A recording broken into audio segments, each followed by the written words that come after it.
Okay, so what red flags suggest that a vendor relationship might be suspicious? There are a whole lot of red flags. The first one is when vendors seem to be getting too close to the buyers. So, for instance, they're always going to hockey games or football games, or they taking them across to watch the Olympics or whatever it happens to be. These rather large, extravagant, they going out to lunch on a regular basis together. They've become house friends. All of these are red flags. The other red flags are, what are the costs of actually doing, of what we are actually buying?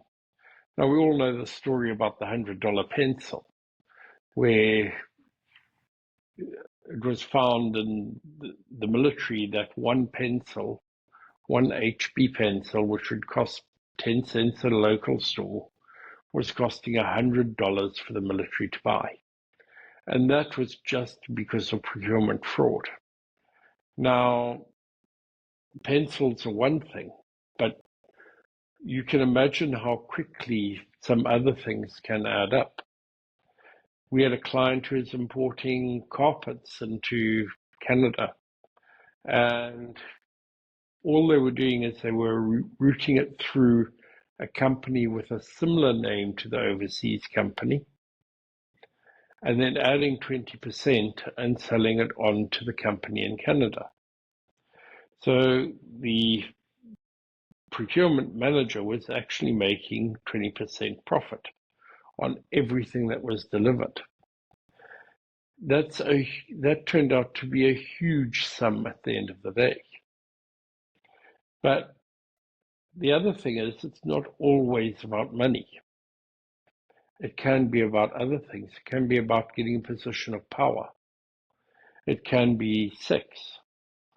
That somebody will turn around and say, if you buy this from me at this price, then I'll make you happy.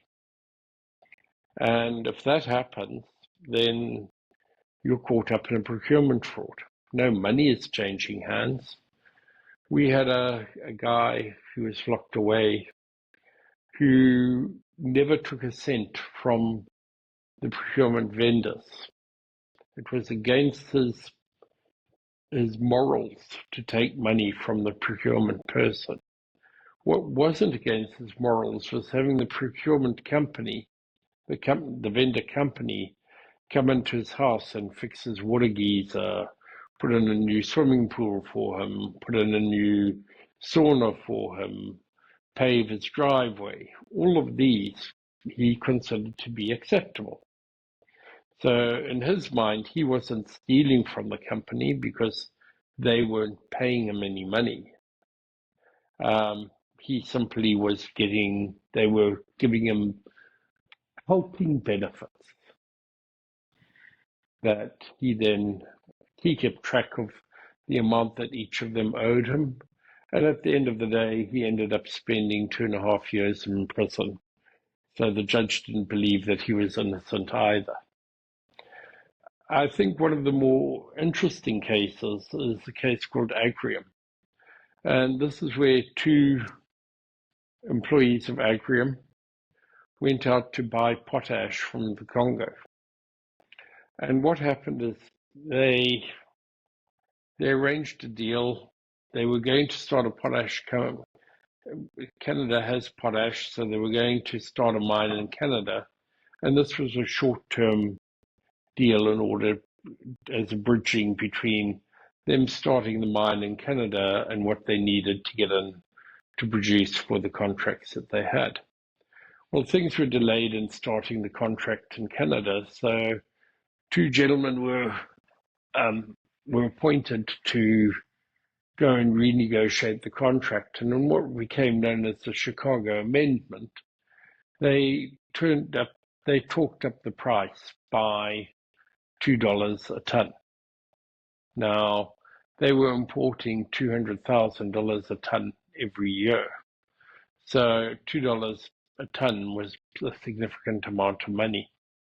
Nobody at the company thought twice about this. They were quite happy with it, and they continued to buy the stock at the higher value. The two negotiators were making a lot of money, and everybody was happy until they weren't. And when it was found out that these guys were getting a backhander, the company then tried to claim on their insurance for for theft. And the only money they managed to recover or recoup was the amount that was actually paid in bribe to these two gentlemen. They weren't able to recover the full amount that they'd lost because the insurance company said, you accepted the purchase of this product at this price, you sold it, you made a profit on it, and therefore we're not going to give you a super profit for these guys ripping you off. And this is how difficult it is in this situation to actually prosecute procurement fraud and to make an insurance claim against the company for it.